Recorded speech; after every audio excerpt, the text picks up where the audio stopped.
paying attention tax. Okay, so let's get started with our first presenter. We've got Rich Life of Rich Life Coaching, sorry. And his fun fact is that he was an Eagle Scout and his project was to create fish habitat up at Horsetoot. So if you're a fisher person and you like the little hidey hole that Rich made, you can thank him for that. I'll tuck Bay if you fished there.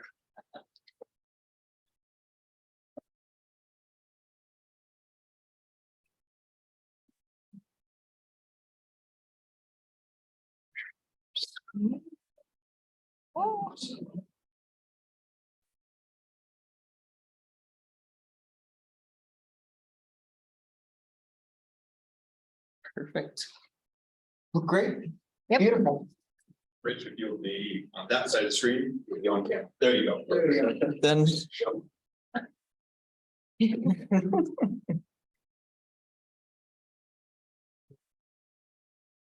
Welcome, everyone. I have a new offering today, and you're going to show me the I will. hand signal, and that's 6 minutes. That means you have 1 minute left. 1 minute. Okay, You beautiful. used 5. Beautiful. Okay.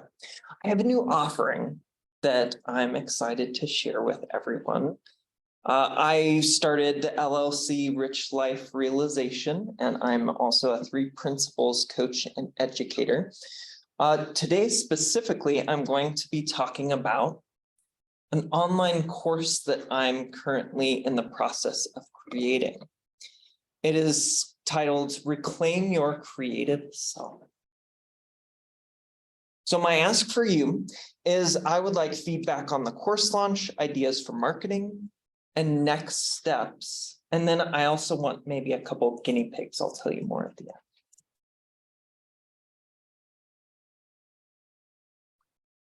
end. That pain island that you were talking about,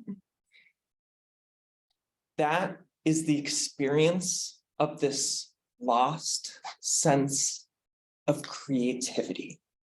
This creativity that we had as kids where we were living in this imaginative space. And we might have taken that a little bit into our teenager years where we were creative artists in some way. And then real life started to catch up to us. We got involved with relationships, with girlfriends and boyfriends, and jobs, and maybe kids, and real life took over. And there was no space, there was no place for that creative inspiration, that wonderful creative process that really made us feel alive in a lot of ways. And we can ignore that and kind of hide it deep down and shut the lid on it. But there is a real pain for not accessing that creative space that we feel. I don't know if you felt that in your life, but there is a very serious pain. It's almost like an emptiness. And so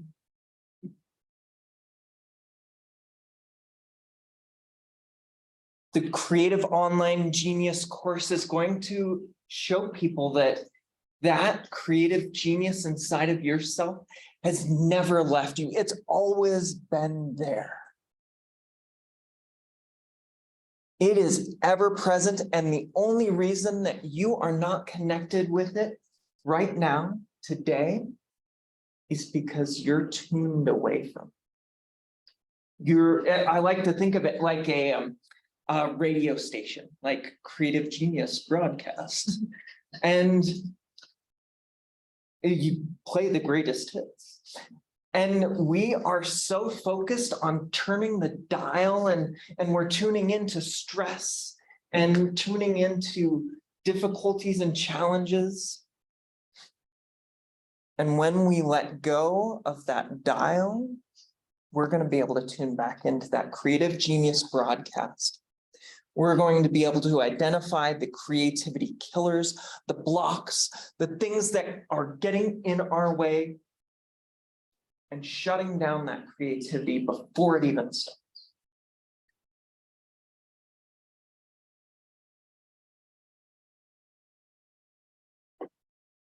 This is the gift of this online course that I'm working on right now.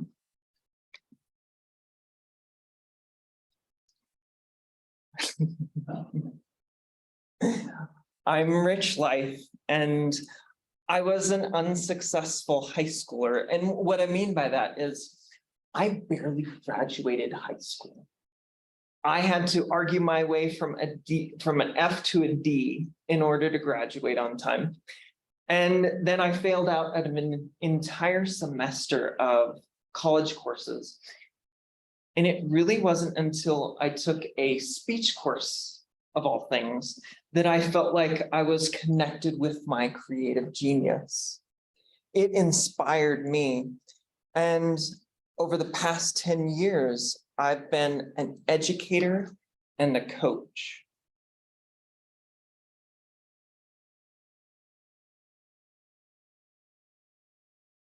We'll go to that one. So the online course is going to be through Udemy. There's going to be 10 lessons and lots of different exercises. It'll range in price because Udemy does their sales, so it'll range in price from $10 to $20.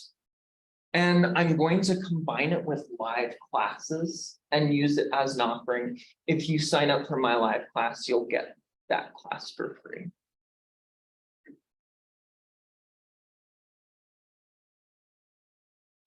I have used my creative genius to create this online course. And I've also used my creative genius in my presentation today. So thank you. And my feedback, I would like, again, feedback on the course launch, ideas for marketing, next steps, and people to test drive my Creative Genius online course as it is so far and when I launch it on. I'm going to be launching it this Friday. If you are interested in test driving it, please connect with me, richliferealization@gmail.com. Thank you so much.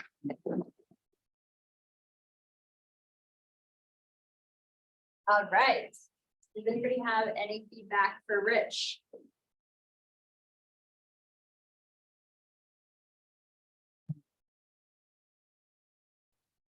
Some marketing ideas. I think I spoke to you about this a little bit last time. Creating like a nice email list of previous purchasers, something that you have a new course, that's like the easiest way to get repeat purchasers. And you don't already have like an organic social media profile. I think Instagram and possibly TikTok to do some short form video on like reclaiming the creative self and connecting to like your self would actually be pretty popular there. So you might be able to get some natural reach that way without, breaking the bank. Yeah. In leveraging your emotional connection, because it felt like you were being super vulnerable and super honest about what you're offering. And I think that could come through in those media as well as how you did it today. Nice job. Thank you for sharing. Really dynamic speaker. I feel like as Peter said, emotional connection.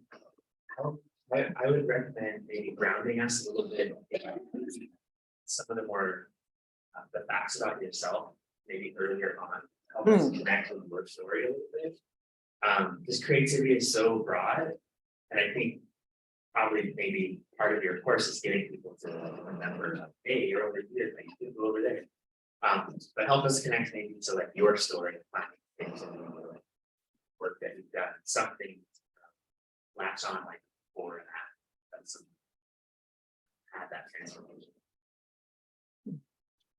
I was going to make a really similar suggestion that I felt like your pitch to us was really focused on the problem with very little bit of the solution you're offering. So I had a moment early on where I was like, yeah, I was more creative as a kid. And then I just kind of felt like I stuck there. And you were like building that over and over again instead of moving me forward to understand what you were offering and how maybe I can get back to that. with your course. So Jana, the person who ran all this before, like an MC, she would actually interrupt and say, we're 2 minutes in, move on from the problem. Oh, So I was watching the clock because I had the same thing, but I didn't have the guts, like, to be like, we're at 2 minutes, let's Go. talk more. So that's when I make my presentations, I always think of Gianna saying, you're 2 minutes in, and if it takes me more than 2 minutes to establish the problem, it's way too long, because we want to know about the solution. Right. So I'd like to see you maybe, I get the feeling that you're talking to everybody right now, and granted, this is a potentially universal problem that could apply to everybody. But I will also challenge you to try to niche down and think about who you want your beachhead customer to be. And figure out how you speak to them specifically. And I love using Dane as an example for this because he was Dane helped me, you were like a management consultant, right? But then when you change your messaging to I train engineers turned managers, that became like the pivot point for him where he really started seeing that momentum grow. So if you can figure out who you want to serve, start with, maybe your ultimate goal is to serve everybody. But figure out who you want to serve, get started, and use that momentum as kind of like a flywheel to get you going forward. Add to that, social media, information shared earlier, that's a really great place to start. Really focus on who you are. yeah. You know, on the personal story, also credibility, if you have a testimonial for someone you coached, that people might even know, or you know, that maybe works for an organization that they're familiar with, that sort of thing. I think that might be helpful too, just to show you, hey, yeah, he's already done this to other people. He's now just going to scale it online. I think the other thing is that you need to have a very clear result. It's not expensive, so why would I spend my time doing this? What is the benefit that I get from it? And what I was thinking is Brene Brown has a lot of research on creativity. Eve Rodsky has an entire book on why it's important called Find Your Unicorn Space. So like creativity is this thing that's floating out there, but I don't think it's solidified of like, why do I actually need this? Because I do have a lot. I have kids, I have a business, I have, I don't have time for creativity. What value is this actually providing to me? And that will be important for your marketing. Yeah. Because if that's not Yeah. clear to people, they're not going to sign up. Yeah, and kind of to address your point, I feel like it's like maybe the mom or the dad who was creative as a kid, and now they have their kids they don't have to drive their kids to school, they're taking the bus or something, and they have an extra hour in their day. And they want to reclaim that creative space. And then maybe that's where I connect them to what it is that is going to help guide them to that. Yeah. But why? I think that's the key Yeah. part. I think we all could attach really quickly to, yes, as kids, we could feel more free to be creative, but the missing link is, why does that person need that? And if you could just give even an anecdotal example of, I helped somebody address their lack of creativity and all of a sudden they were more successful at home or whatever it is like that. But that's the problem that I think Leandra's saying that people will actually attach to. I'm not going to find that extra hour without the why, Yeah. because there's not actually an extra hour. It gets so. It's completely- Where'd it go? What do I get? Yeah, So you have to show what she's gonna get for that hour. Yeah, The money plans, Yes. she's flowing with that. yeah, it's more the time investment for most people. Yeah.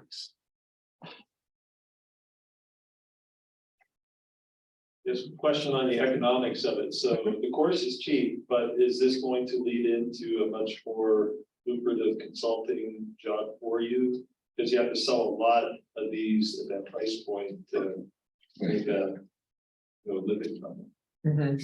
Exactly, and what I'm wanting to do with that is have that be an entryway into more clients, more individual clients, and also have it as an entryway into people who want to connect with me.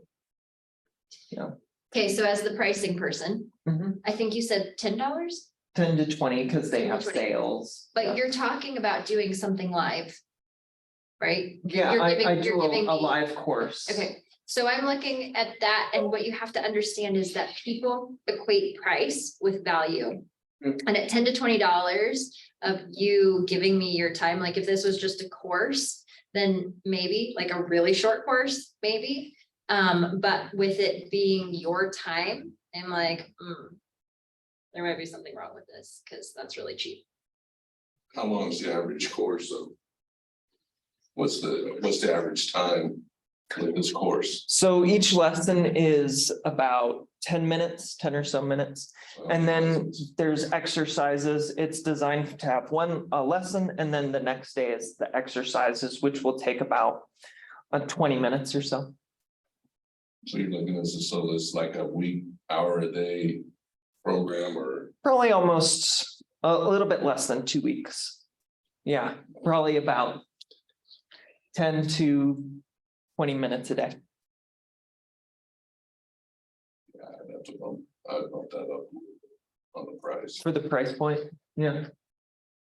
So I'm just thinking the economics, I mean, you're working for almost pennies on the dollar. Yeah. I had a marketing professor about 20 years ago, that's what he'd said, doing consulting work, I think he was charging like $75 an hour, couldn't get any clients. And then he raised it to like $250, and then. Yep. So there's Yep. just that perception, just like you said, what are you getting for your money? There's Perception of the value. value, yep. All right, well, thank you so much, Rich.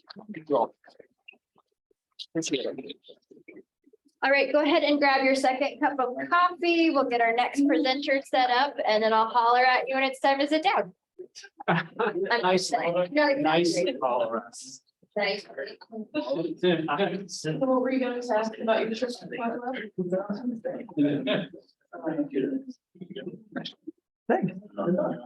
Jim.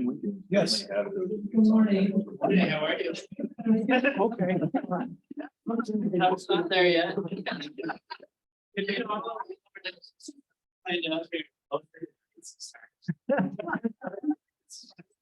The proverbial pin drop. Yeah.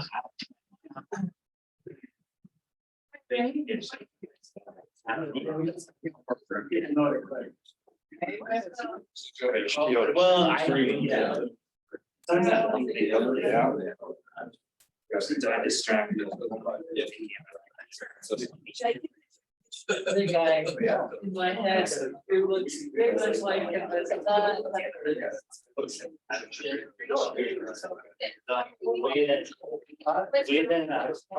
Issue is.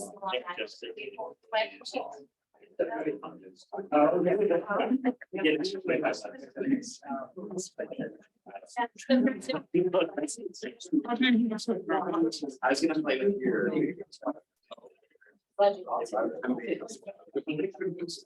So. Yeah, it's like. Oh, Good, yeah, you did. yeah.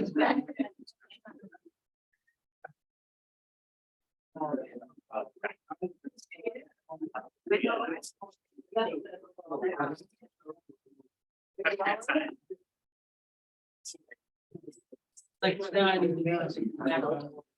Like, I love my vision. Go back.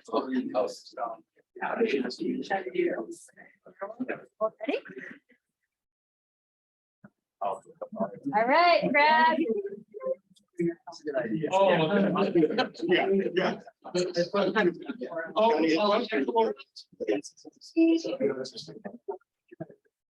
Oh, so I'm gonna say just. You know, where you.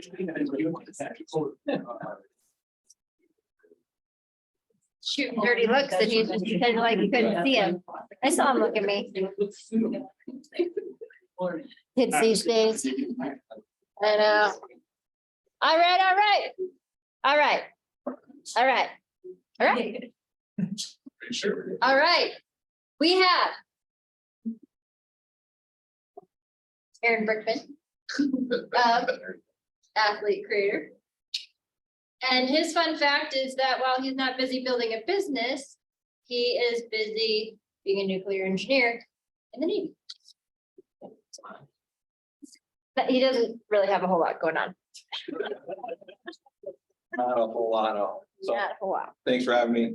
So I'm here to talk about maximizing athletes' name, image, and likeness. Started this company called Athlete Creator. My ask, so I'm based in South Carolina. That's where I'm stationed right now. I'm out visiting family. Figured come talk to some people while mom's working. So it's how big does Athlete Creator have to build it in order to potentially move cross states and even cross country? So that's kind of the juxtaposition. As I build my brand and go in narrow and deep in South Carolina, how big before I should start thinking nationally? So student athlete life has changed. A year and a half ago, NCAA made it legal for students now monetize their name, image, and likeness, which basically if an athlete now has a brand, they can sell a product and make connections and basically advertise it on their page. If they have a business idea, they can use their social media presence to sell it. And that's opened up the floodgates. It's still early. It's the wild, wild west at Colorado State. You have the Green and Gold Guard, which just started in December. And you also have Bus for Life of Colorado, which are basically collectives. So it's basically a booster club, but for an athlete. Then you have marketplaces, which is essentially a LinkedIn or Indeed for specific athletes, where an athlete creates a profile, they apply for brand deals and all sorts of things. Then you have traditional sponsorships where you have local businesses or car dealerships. So there's lots of ways, but it's basically building a brand, and it's becoming $1 billion industry this year. So a little bit about me. When I was an athlete, I played hockey at Tryon University, which is a small school in northeastern Indiana. I got my degree in mechanical engineering, and I really had no inclination to ever join the Navy. And then I met him at a career fair. They talked to me about the nuclear engineering program in Charleston. It's like, oh, that sounds a lot better than the Midwest. Let me go to the South. It was 70 degrees yesterday, just so you know. I was almost at the beach, but out here. So that's what brought me down to Charleston. And my schedule with the Navy is very robust. So like I work Christmas, on rotating shift work. So I needed something to do on Mondays and Tuesdays and Thursdays and Fridays during the day when everyone else is working. So in order to not like lose my mind. So that's where I wanted to start a business and help building a brand. So right now, Athlete Creator is just me. Every state is different with their NIL laws. So I can only work with athletes I'm licensed in. So in South Carolina, I need to be a licensed agent. But in Colorado, there's really no laws or regulations yet. It's so new. So every state is kind of like the NCAA, just like you figure it out. We just made it legal. So I'm licensed in South Carolina. I'm working with 2 athletes in Charleston, the College of Charleston on the basketball team. Charleston has 3 D1 schools, which I didn't realize until I moved down there. Got some mentors who are ex-Navy people, business helping me along, because like all I know is I know nothing. So let me talk to someone who like knows. And I then also have accountants and financial advisors. So that's where Athlete Creator is right now. It's just me, myself, and I, some mentors, accountants and financial advisors. And my vision for Athlete Creator is to basically become like an athlete brand company. And that starts with brand building, sponsoring athletes, and mentorship. And basically the whole jux and what separates for smaller athletes, even at Colorado State or anyone that's not like at a major SEC school or starting quarterback, the real power NIL is basically their ability to tell a story. Because eventually if you're a company, if it's just an athlete who just makes a one-off Instagram post like that, there's no connection. So getting my athletes to really open up about their story and being vulnerable on social media, being organic and growing up their audience organically, and then partnering them with companies where their values and missions align. So it's not just a one-off post, but hey, let's pay this athlete a monthly salary or stipend in order to represent our brand. So it's really thinking long-term.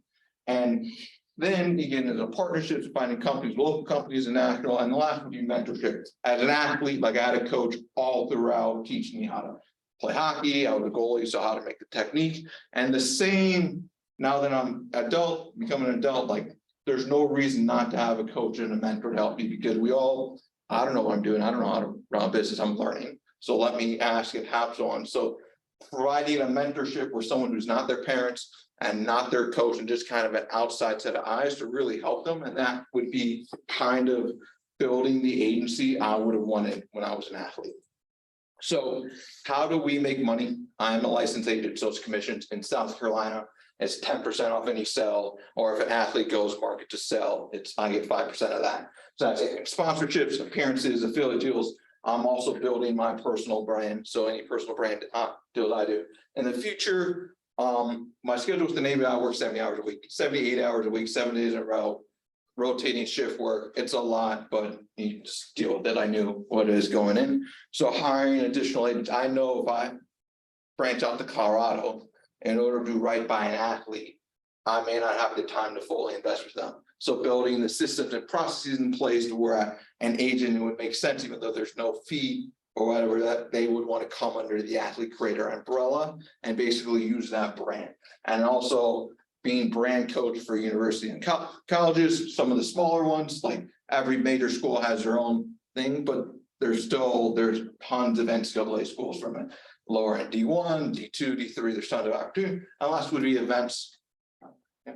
So the next steps would be getting connected with potential scholarship, building our mentorship program, and then hiring an additional. And the last thing would be having an athlete creator event, whether it's an NIL, job fair, storytelling kind of thing, just really branching out and it's really doing right by the athlete. So as I get back to the ask, is how big does athlete creator? I know I'm focusing narrow and deep in Charleston, but in order, I'm out in Colorado, like what are things I should think about before I start moving and expanding outside the South? So I would love to connect. If you'd like to come out, scan your phone, I'd love to chat and connect and go. So that is athlete creator. I'd love to hear your thoughts, feedbacks, questions, concerns. Yes. Didn't mean to interrupt your. No, it's fine. So the pitch makes sense, right? But I didn't get, did you, have you worked with an athlete directly doing this yet? Yeah, so I'm working with 2 athletes at College of Charleston. They're on the women's basketball team, slowly expanding. They're starting to finally get brand deals going in, about 2-3 deals a month right now. And expanding. Right now I'm focusing on that. So year 1 is really MVP mode. Let me figure out the marketing side and working. So I am working with 2 athletes right now, probably look to expand a little bit more because there are 3 D1 schools in Charleston. So the opportunity is there. Does that answer your question? Yeah, because I guess the question is, why are you even thinking of hiring and expanding and going outside of that? Because you get 2 more, you've doubled your audience, right? You now have 2 clients. Or 4, sorry, good with numbers here. And the other aspect is, there's already a well-established market and businesses that, they're, influencers where they're doing the same thing in social media and whatnot.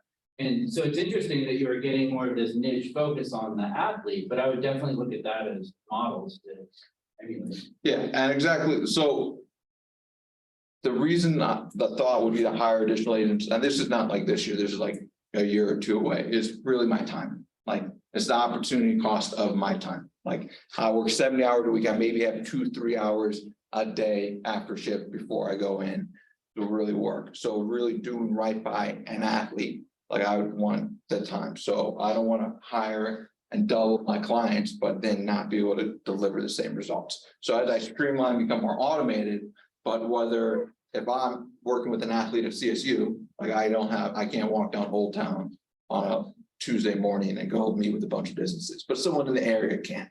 So it's kind of, that would be the reason expanding and almost become athlete creator, almost into like a real estate agency, or in order to expand and grow and really make it big, because I'm only getting 10% commission. So in order to scale and have it be sustainable and like supplement or even be bigger, like I have to think larger because I'm only bringing in 10%. And if you're working with smaller time athletes, yes, if you get them $1 million deal, that's 100 grand, but most athletes that I'm working with right now in the niche, because I'm not there, they're not going to be getting in millions of dollars. So it's thinking of a way to expand the business long-term and grow. So that's where the thought of hiring additional. So I'm thinking you might not be asking the right question for the right time. Yeah. Because to Eric's point, I think you need to make sure that you have a profitable model that is replicable before you start thinking about hiring people and going cross country. As to your point, with 3 D1 schools, just where you are with the amount of time that you have, you already have enough right in your backyard. And you could probably find enough student athletes there to get agents right where you are. So I'm not sure that you're asking the right question at the right time. Yeah, I think I 100% agree with you. It's just, I'm in Colorado, so I want to in a new state. So that's where like, I know I'm like 3 years old. This question is, I know it's not the right time. Like I'm not. So No, what do even you in- need right now? Because we can provide good feedback for what you're working on right now. Right now, just like is the business from outside perspective, I'm sure, I don't know how familiar any of you guys are with Charleston. So from an outside perspective in Charleston is what I am doing. Does it make sense? Marketable, like it's narrow, deep working with athletes, or if there's anything that, oh, this really works in Fort Collins, or like if there's a pitch or something, kind of a thing. Yes. So just one thing I'm thinking about in terms of, you're just getting started and you've got limited time, I would ask you a couple questions. And you don't need to answer these necessarily, but what kind of role are you gonna play with the Navy longer term? Is this a business that you truly want to live off of, or is it something to fill time, which is what I heard you say? And if so, if this is something that's scalable, is it worth leaving the Navy for? Because this is an interesting opportunity to engage with, because I think you've got lots of stuff out there, and I think there's some really great opportunities, because it is a hurly-burly wild west in this space. The other thing I would ask you to think about is you've got 2 athletes that you're working with now. This is a nascent industry, maybe something to think about depending on these individuals and what they're interested in doing with their careers and what they want. Maybe they're people that you can work with beyond the athlete, but that they have become part of your organization in some sense, because they've lived it, they've been it. Yeah, So, I agree. Great question. So to give you some background, I'm in the Navy till 2027. I don't know how familiar you are with naval and military officers, but if I was gonna recommission or whatever, like it'd be a lot more hours and a lot more. So I'm thinking of getting out, and I really want to build my life up outside the Navy. So then in 2026, I either, all right, this business idea failed or it isn't scalable. Let me look in. It's really build my life up outside the Navy. And then in 2026, I'm able to make an informed decision whether I want to continue in the career and do another 3-year commitment, or all right, this business looks promising. I built enough connections in this South Bay where I know I'll get this to work, kind of thing. So to answer your question on the Navy, I don't know, man. Like I got a few years, but I gotta like at least put the effort and take the leap in order to even see what the possibility is. Does that answer your question? yeah, no, it's not for me, it's more for Yeah. you. So Dane, Charles, Eric, I'm first, guys. All right, I think it's a brilliant business idea. I think it has a ton of potential. And biggest question for you to be able to answer right now is how you add value to your clients, right? Why should they work with you rather than just try to post on social media on their own, like they're probably already doing? How does having a consistent branding when they are not the Heisman winner, when they are not already getting sponsored deals, how can you help them make a few $100 a month with branding? How much are you going to be bringing in for them when they are at these smaller schools that no one's ever heard of unless you live in the area? So I love your model, and if you're already thinking about branching off and franchising, business processes are like the most important thing for you right now. So can you export what you're doing and just say, here's the manual, here's how we sell ourselves to potential clients, here's the process we're going to walk them through, and here's how we handle all the administrative on the back end. So working on business processes right now is more important than finding other agents to partner with, I would say. what else? Thanks. Yeah, so I'm a marketer. I think having like a super tight niche that you think is really interesting, because a lot of people have an expertise, but they've only demonstrated success in a particular industry or market. And so if you can build some success stories, like that's gonna sell itself perhaps. In addition, in terms of the financial model, I'm curious, like if you have some sort of offering that's more of a subscription, particularly, it's hard, I don't know the economics of college athletes, like who's gonna make $1 million, who's gonna make 10,000. But perhaps there's some who like believe in themselves more than you believe in their desire to work for them, hustle for them, I guess is what I'm gonna say. So maybe they want to subscribe or something to kind of like help build up some of that cushion for you to invest in the rest of the business. That's something, you know. The final piece is just, it sounds like you're kind of trying to figure out what's gonna be the key to their success, and your geography next to them is one element it seems like you're playing with, but in today's remote world, like you might need to just test that of what your package is gonna become successful. Living next to them make a difference, because maybe it's better if you have 10 clients in 10 states and 10 success stories than 10 clients, 1 successful, 9 failures next door to you. All right, let's get the last 2 and then we'll wrap it up. I just had a question. Are you looking to scale and get more athletes for just yourself? Is that in the cards at all, or is your only option for scaling getting another employee because you have such limited time? No, I definitely can add probably 2 to 3 more athletes. You know, as I learn, like anything, processes, they take away, they shorten the timeline on yourself, and as I build relationships. So as I get more efficient and effective with my time, then adding more athletes. But you know, when you're first starting, like a lot of speed bumps and a lot of setbacks. So once that gets done, then that streamlines everything. And the second part to that is, have you considered getting like a partner or something, since like you came up with, you know, the wireframe of the business, and to have someone else enact it, and maybe you can make money off of like what they're doing, since you already added the value of coming up with the idea and everything, like. Yeah, I've considered a partner. I think back to what Dane said, like before that, I need to get the processes down, kind of a thing, and really solidify. And part of the reason why I did this is my background's mechanical engineering. I'm doing nuclear stuff with the Navy, so let me learn the business side. So it's more of a self-learning as well. This is almost getting an MBA without getting like all's in kind of. So the value, the long-term value personally is learning all the business stuff, at least initially, and then once it starts scaling, then bring it. But like, I want to learn how to market, I want to learn how to sell, I want to learn accounting, because those are skills that I personally would like to learn, and this is just a vehicle for that knowledge. Does that answer your question? All right, Ben, bring us home. Well, I get, it was all 3 of us. I think you had it first, and then everybody's hands went up after.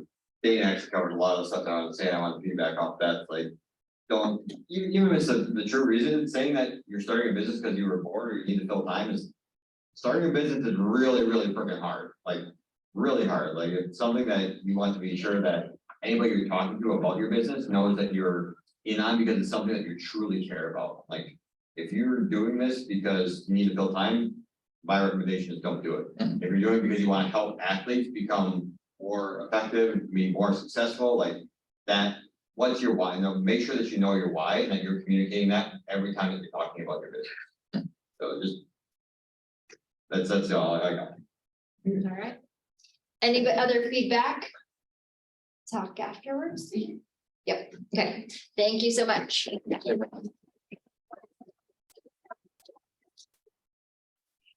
All right, so who has a win they want to share? Who has a resource that we need to know about, or who needs help? I have a resource and I need help with it. New year, happy new year, happy 2023, right? I work at home. I'm at home after this wonderful engagement. I go sit in my office all by myself. I'm trying to get out more. I'm trying to rally some people with me. So I'm curious if anyone wants to, after this, get a working session, and maybe I'm inspired by the college, because you know, we had the study groups where we do our own thing and be productive, but it was with kind of that community. So the goal is, and I've got a couple other takers, so don't worry, it's not gonna be just me, I promise. But we're gonna walk down to Mugs, just down the street, and do a productive working session, co-working, not networking. Right? And move our cars to different zones. Different zone, not just a different street. Yeah. Only your side. If I come, I might also need some tape. What time? Right after this. Right down there. So that's the goal, right now. There. Thanks. Anybody have a win? Oh, I do have a win. I agree. Like, so the money game is led by my friend Amanda Fuel. She's done this now for 10 years. And so I'm kind of riding her coattails, I will be completely honest. But I already have 3 people signed up, which for my part, I'm pretty proud of them. Ben. For anyone who knows me, they know I've been involved in the creator space, maker space environment for quite a while, and I have been helping out Tinkermill, which is the maker space down in Longmont. It's a phenomenal space. If anybody hasn't been there, go check it out. Tinkermill's amazing.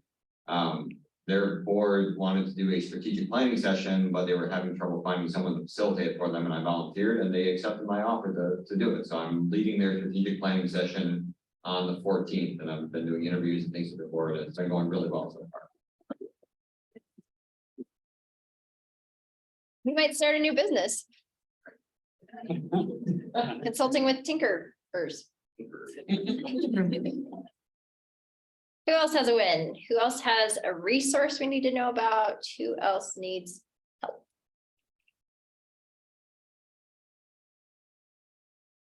Yeah, everybody's like, I'm still just hanging out from Christmas. Right? Just getting going. Plug for a resource. So you guys have heard from me multiple times from the Institute for Entrepreneurship. For those of you that don't know, most of our programming is free, if not close to free. It's all for business owners, and it's mainly for people who are working on new ideas, new businesses, or wanting to get to that next step, needing some support that way. So we have a lot of great networking, mentor opportunities. This space is actually a co-working space that the Institute for Entrepreneurship manages in the College of Business. Currently, because the students are not here, this building is locked during the day, but when the students start coming back, I think on the 17th, this building will be open from 8 AM to 5 PM. And we actually just got all these lovely new tables and chairs that are usually in like little co-working pods. And then the schedule is just out there. It's posted every single week. So this is also a co-working space for you all. Fortunately, we don't have as good as coffee mugs. Sometimes we have mugs. Sometimes we'll go walk over there, but I just want you guys to know that we're always a resource for you. Either reach out to Jim or myself, and we're happy to help. So you can hang out here. No, but you do still have to move your car. Yeah, that's my 2 hours. Yeah, so it's always open work unless it's our meetings, if that makes sense. Yeah, If it's on schedule, someone can just park out front and come on walk in, in. but you can't block students from using the space. Yes, you can work with them. Yes. If anybody hasn't seen it, there's a board over here with a bunch of I-4E and information, so CSU, and then also online, there's a bunch of great access to all stuff. Institute for Entrepreneurship. There's flyers on this table as well, if you want to take some home, and then there's QR codes on everything. I'll put out a request for help because actually Erin really hit on it of something that I was thinking about over Christmas break, and Jenny, who's not here because she's gallivanting across Europe right now, I think. She has mentioned before, because she's like, I just want somebody to manage me. Like, and that's essentially what Erin's talking about, where I was like, yeah, having a business manager would be really nice. So if you know of anybody who would be good at that, not just for athletes, but like kind of, looking for the places of like, you need to do this media thing, or here's an interview you need to do, or speaking engagement, or this is what you need to be doing with your business. I think there's probably a demand for that. Are you offering or are you asking? Questing for help. Yeah, no, as I thought about it, because Jenny mentioned this a couple of years ago, and I was like, yeah, I do want somebody to manage me. That was nice. Kind of. Good luck, but Yeah, exactly. Yeah. You get to manage me nicely, or I can fire you. Exactly. Yeah. Hire someone to manage me. Yeah. So, Well, someone emailed Natalie apparently during our meeting, so January is booked up, but February is open, so. look at this, guys. Yeah. Wow. We got 1 for 2 on the side. And for Sharon, I got it right here. Oh, I did. Yes. And again, my fault, Dane helped me out, and Mike I was supposed to get this done before I even get it done. Yes. Um, No, Do you have? I just wanted to say a quick huge thank you to Jim and everybody at I4E for helping us get our new space, having a plan for 2023, however long we're here. Thank you. It's been fantastic so far. I'm looking forward to everything that we're gonna be able to do here. And it's exciting to see a bunch of new faces. So please come back, invite your friends. I know we're pretty much filling the room already, but I think we can fit some more bodies in here if we need to.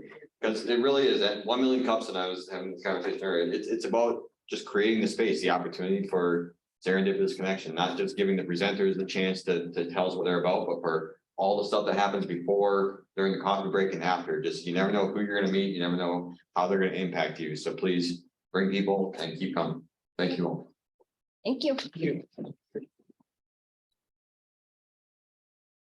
Go for a free coffee. Not taking a break. I assume like. Yeah.